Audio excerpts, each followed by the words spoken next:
అసలు మీరిద్దరికి ఒకరి మీద ఒకరికి ఇష్టం ఎప్పుడు కలిగిందండి? ఆ క్షణం గుర్తుందా మీకు? అంటే సమయం గానీ ఇష్టం అంటే ఇష్టం అభిమానం అతనికి ముందు నుంచి, అతని మీద నాకు ముందు నుంచి ఉన్నాయి.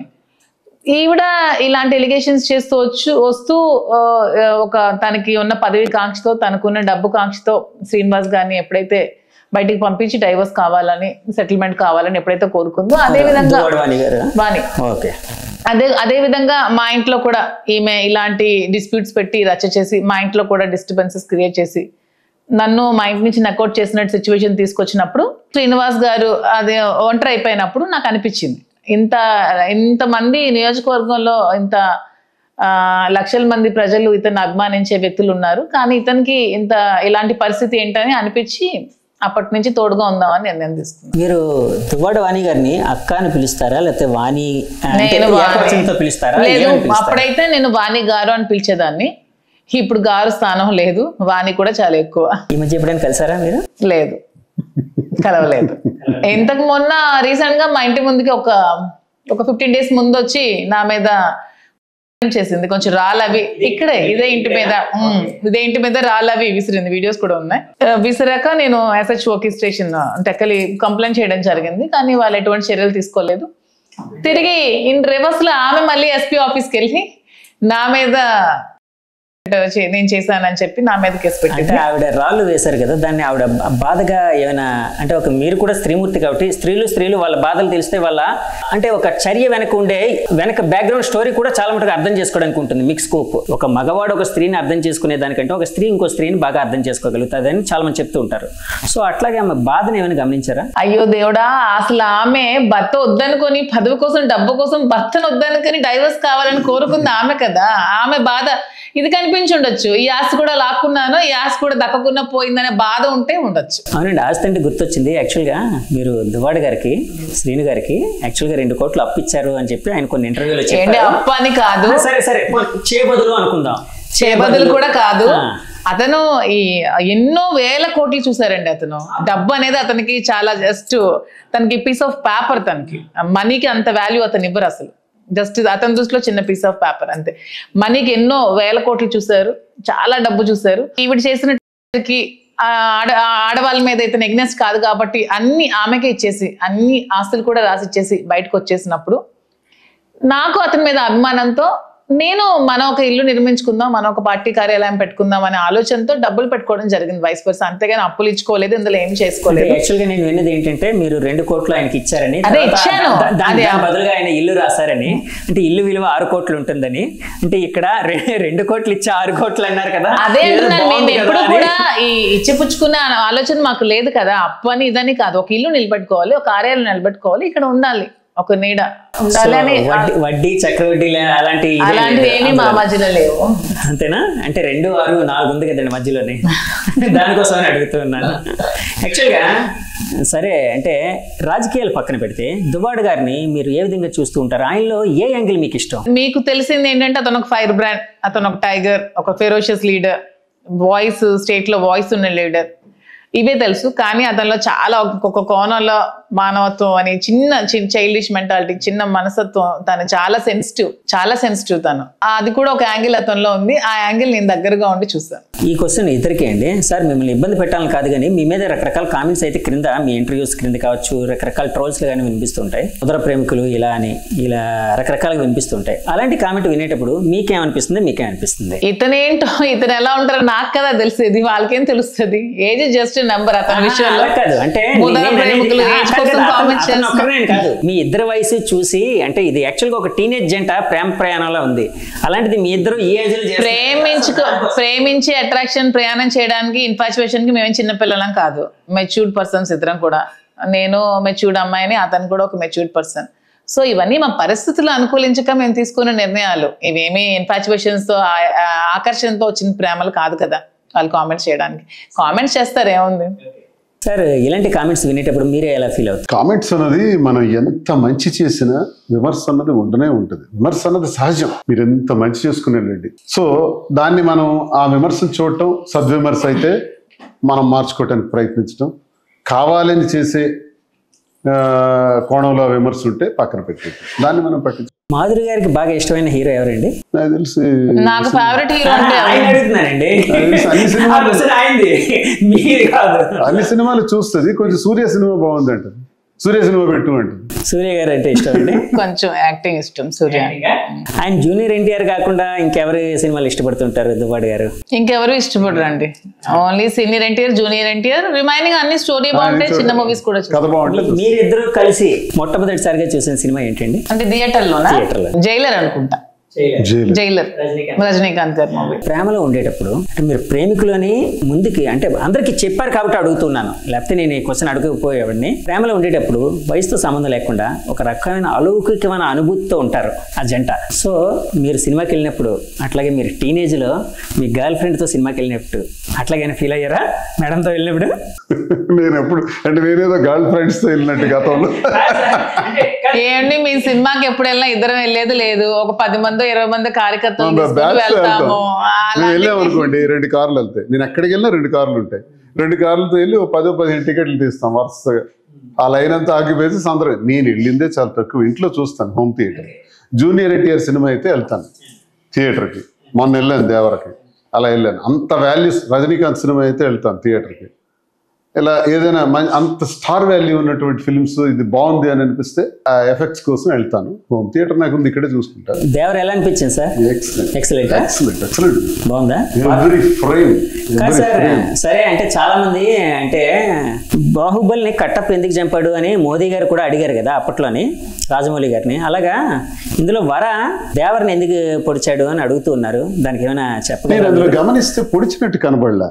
పొడిచాడా, ఇక్కడ పొడిచి ఉన్నటువంటి కత్తిని పైకి తీసాడా, అక్కడ నాకు ఏదో సస్పెన్స్ కనబడుతుంది. కథ ఇలా ఊహించారు, పొడుస్తున్నట్టుగా అనుకోండి, ఆల్రెడీ ఉన్న కత్తిని బయటికి తీస్తున్నాడేమో.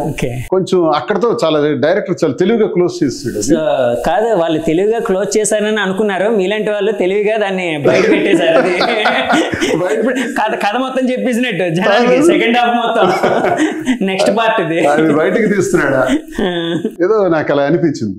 మాధురి గారిని చూడగానే మీకు ఏ పాట పాడాలనిపిస్తుంది? నాకేం పాటలు రాకపోవడం కాదు సార్, కూన్ రాగాలండి. అంటే మీకు ఏం గుర్తొస్తుంది? ఆవిడని చూడగానే ఆవిడ అద్భుతమైన కళాకారిని, అద్భుతమైన నాట్యకారిని, చాలా బాగా చేస్తారు. కూచిపూడి కదండి, కూచిపూడి భరతనాట్యమా? సో ఆవిడని చూడగానే మీకేమనిపిస్తుంటుంది? రామారావు గారి ఓల్డ్ సాంగ్ ఉంది, మేము ఇద్దరం కలిసి వేసుకుంటాం. అది అంటే కారులో ఎక్కితే కొన్ని పాటలు గ్యారంటీగా వేస్తాం. అది మధురాతి మధురం అని ఒక పాట. సార్ పాడండి సార్. పర్లేదు సార్, పర్లేదు, మా కోసం, నా కోసం, నా కోసం. లేదు సార్ ప్లీజ్, మీరు పాడిపోతే నేను పాడేస్తాను. నాకు చేయటం రాదు, వింటాను, నాకు ఇంట్రెస్ట్. సో రామారావు గారి పాటను వేసుకుంటాం మేము, కొన్ని పాటలు వేసుకుంటాం. ఇంకోటిది కృష్ణ గారిది ఒకటి, తనివి తీరలేదు, ఇలాంటి పాటలు. మీరు ఒకసారి హమ్ చేయండి. ఇప్పుడే చెప్పారు కదా మీ ముందే ఇంకొక యాంకర్ గారు, అందుకే వారి పాటలు పాడకూడదండి. కోసం మీరు మా అభిమానుల కోసం అసలు లేదు, హైదరాబాద్ నుంచి ఇప్పుడు ఒక పాట పాడితే దీన్ని ఇంకో 10 రోజులు ట్రోల్ చేయాలి, ఎందుకండి గోల వద్దులేండి. కాదండి, పాట పాడితే ట్రోల్, వంట చేస్తే ట్రోలింగ్. మీరే అన్నారు ఏ పని చేసినా ట్రోల్ చేస్తారని. ట్రోల్ చేసే వాళ్ళు ఎప్పుడు అలాగే ఉంటారు కదా. సో దానికి ఇప్పుడు మీరు మామూలు కూర్చున్నా కూడా ట్రోల్ చేస్తారు. సో ఒక్కసారి ఆయన ఊహించుకొని మొత్తం మీడియా అంతా మీ వెంట పడుతుంది. టెక్కల వరకు మేము వచ్చామంటేనే చూడండి, మేమనే కాదు, ఇప్పుడు నేను చూసాను కదండి 10 ఛానల్స్ క్యూ కట్టాయి మీ ఇంటర్వ్యూ కోసం. సో మీరు ఆ సెలబ్రిటీ అయిపోయారు. సో సెలబ్రిటీగా ఉండేటప్పుడు మీరు దేనికి, అందులో మీరు ఫెరోషియస్గా ఉంటారు, చాలా రెబల్గా ఉంటారు. మీరు ఎందుకు భయపడుతున్నారో అర్థం కావట్లేదు నాకు. భయపడట్లేదు, భయం అనేది అసలు బ్లడ్ లోనే లేదు. ఏం పాటలు క్లాసిక్. మన కోసం మాధురి గారు ఒక మంచి పాట పాడబోతున్నారు. దువ్వాడ శ్రీనివాస్ గారిని చూస్తూ అనుభూతి చెందుతూ పాడబోతున్నారు, మిస్ అవ్వద్దు. రతికేలి రుక్మిణికి రంగు మోవి పగడము మితి గోవర్ధనపు గోమేదికము. రతికేలి రుక్మిణికి రంగు మోవి పగడము మితి గోవర్ధనపు గోమేదికము. అద్భుతంగా ఉందండి మీ వాయిస్.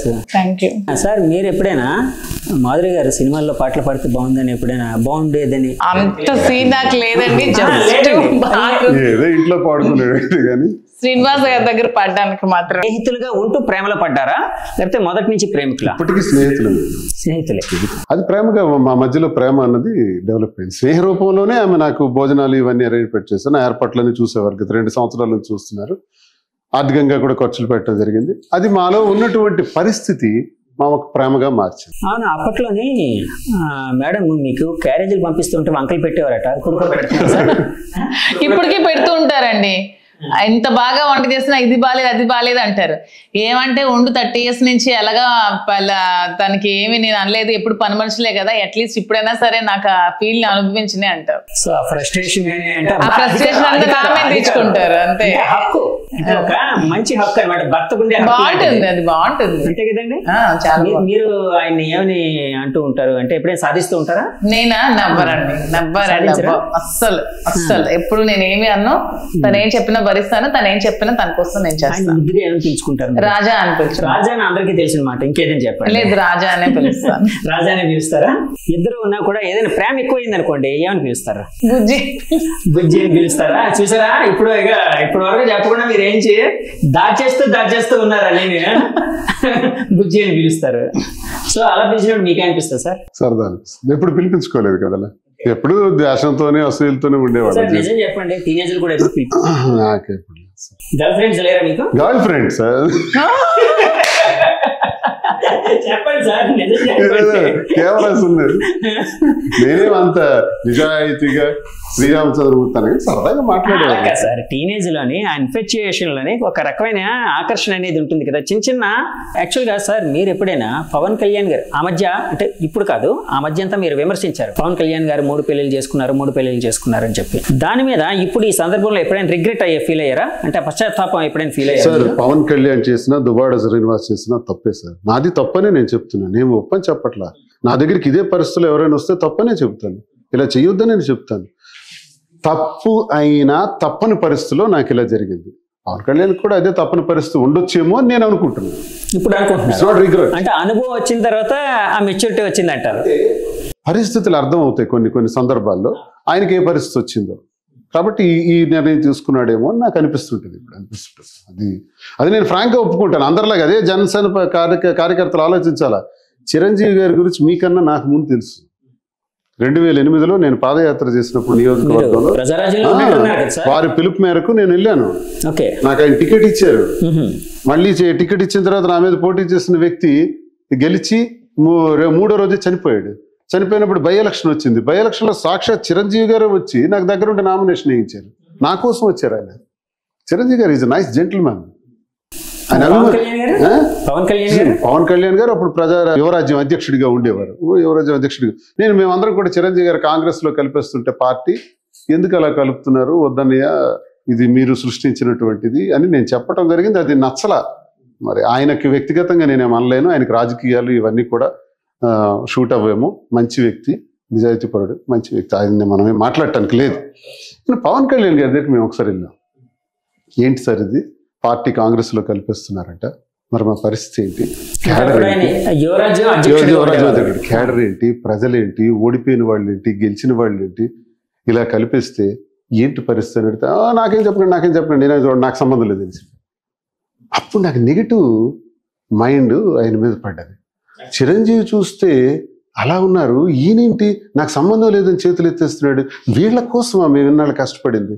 150 వెహికల్స్ ఏ జనసేన కార్యకర్త చేసుండడు, నాయకుడు చేసుండడు. శ్రీకాకుళం నుంచి ప్రజారాజ్యం పార్టీ ఆవిర్భవించిన రోజు 150 వాహనాలు పెట్టాను.